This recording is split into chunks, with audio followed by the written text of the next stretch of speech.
Hi, my name is Emma, and I'm 62.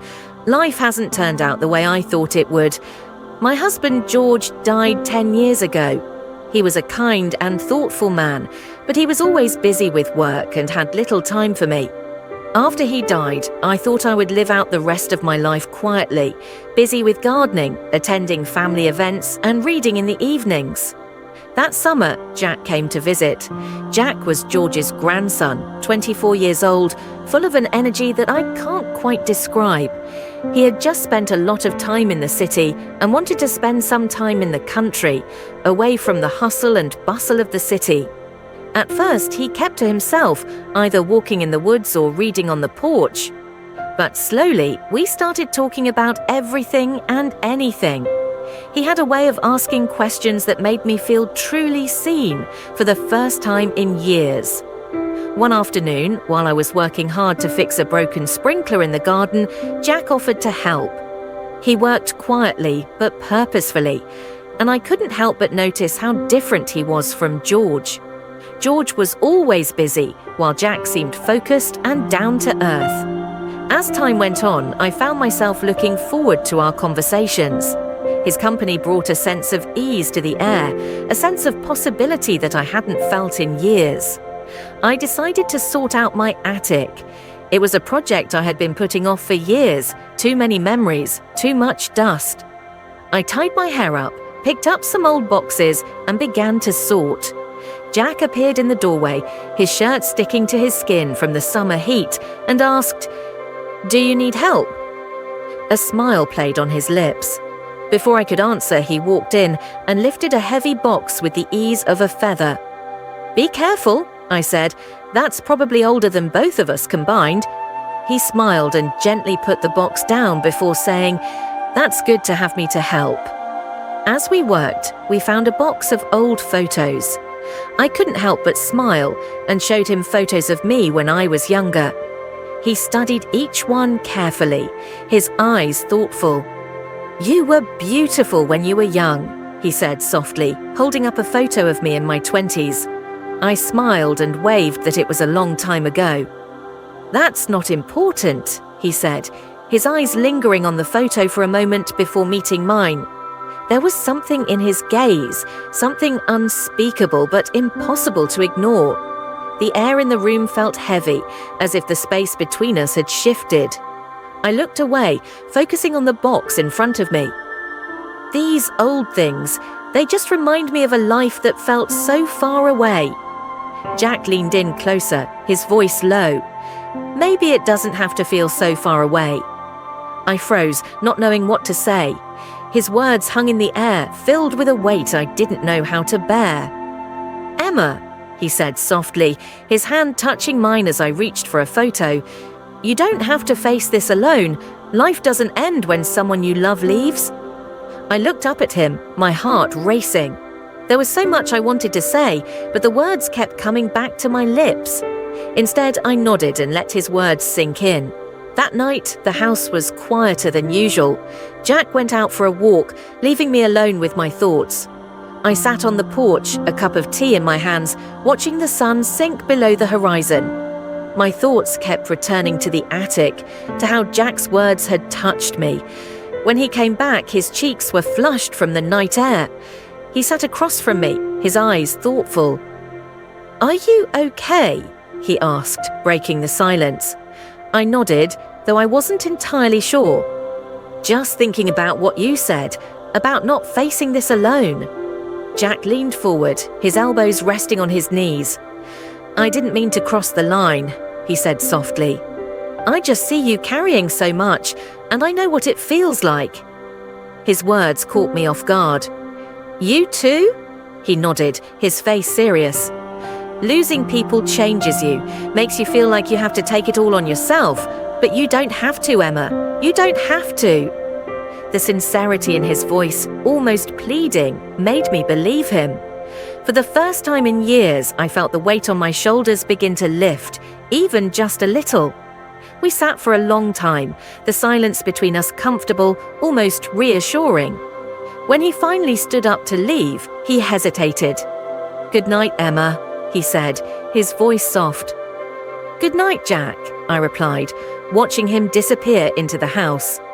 The next day, I found myself making excuses to stay with him, whether it was fixing something around the house or working in the garden. I was inexplicably drawn to his presence. One afternoon, as we were planting flowers along the fence, I asked him about his life in the city. He talked about the long hours, feeling out of place, wanting more.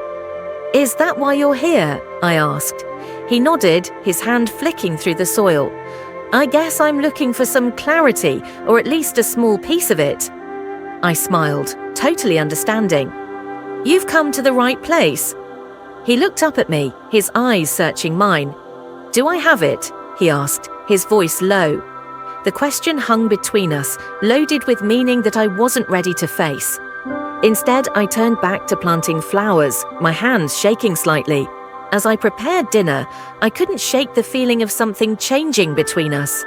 Jack sat at the kitchen table, flipping through an old photo album I'd left behind earlier.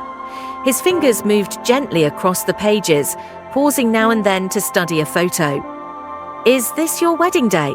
he asked, holding up a photo of George and I standing in front of the church. I nodded, putting the pot on the stove. "That was a long time ago." "You looked happy," he said, though there was a hint of something else in his tone, maybe curiosity, maybe sadness. "We were," I replied, focusing on the vegetables I was chopping. "In our own way." He closed the album and leaned back in his chair, his eyes fixed on me. "And now," I stopped chopping and turned to face him, "now I'm figuring out what's next." Jack's eyes softened, and for a moment neither of us spoke. The silence was heavy, but not uncomfortable. As time went on, our conversation grew deeper. He told me about his childhood, his dreams, and the things that made him feel lost. I shared my own stories that I hadn't said out loud in years. One night, as we sat on the porch, watching the fireflies dance in the dark, Jack turned to me. "Have you ever thought about starting over?" he asked. "Starting over?" I repeated, unsure of what he meant. "Yes," he said, "leaving the past behind and finding something new, someone new." His words caught me off guard, but I didn't look away. "I don't know," I admitted. "I guess I always thought it was too late." "It's never too late," he said softly, his eyes firm. The turning point came one rainy afternoon when a storm quickly rolled in and we found ourselves trapped indoors. Jack joined me as I sorted through old books in the living room. "Need a hand?" he asked, his voice warm. I smiled. "Sure, these can go in the donation pile." As he knelt beside me, our hands touched. The contact was brief, but it sparked a spark inside me, reminding me that I was alive. "Emma?" he said, his voice low. I looked up and met his gaze, which was filled with something I couldn't quite name, something that made my heart race. Before I could say anything, he reached out and took my hand. "You're not alone anymore," he said, his voice firm. "Not anymore." It was then that the wall I had built around myself began to crumble. The days that followed were a mixture of clarity and confusion. Jack and I had crossed an invisible line, one that I wasn't sure we fully understood. But there was no denying the comfort and spark his presence brought into my life. One chilly fall morning, as the leaves began to fall in golden waves, Jack and I decided to go for a walk in the woods. The silence between us was warm, not heavy, as if words weren't necessary. At some point, we stopped in a small clearing. He turned to me, his face thoughtful. "Emma, I've been wondering," he began, his voice hesitant. "I don't know where this road will lead," he said, pointing between us, "but I know I don't want to walk it without you." My breath hitched in my chest. The fragility in his words touched something deep inside me, something I hadn't felt in years. "Jack," I said, my voice trembling, "I don't have the answers and I don't even know if I'm ready to find them." He smiled softly. "Then let's figure it out together." The simplicity of his words brought tears to my eyes. For so long, I had carried the weight of my past alone, convinced that it was a burden I had to bear.